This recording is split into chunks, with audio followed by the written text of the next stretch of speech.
Hi friends, ఒక important question చూద్దాం. గొర్రెల మందలో ఎన్ని సంవత్సరాలకు ఒకసారి పొట్టేలును మార్చాలి? కానీ దీనికి ఆన్సర్ ఏంటి?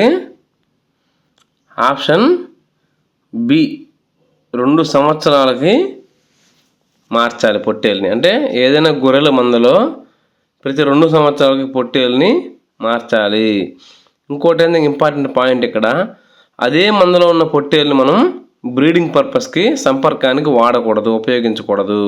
అలా ఉపయోగించడం వల్ల ఏమవుతుందంటే ఇన్బ్రీడింగ్ అనేది ఎక్కువై ఆ యొక్క మంద అనేది అంతగా పెరగదు, అంత అభివృద్ధి చెందదనమాట.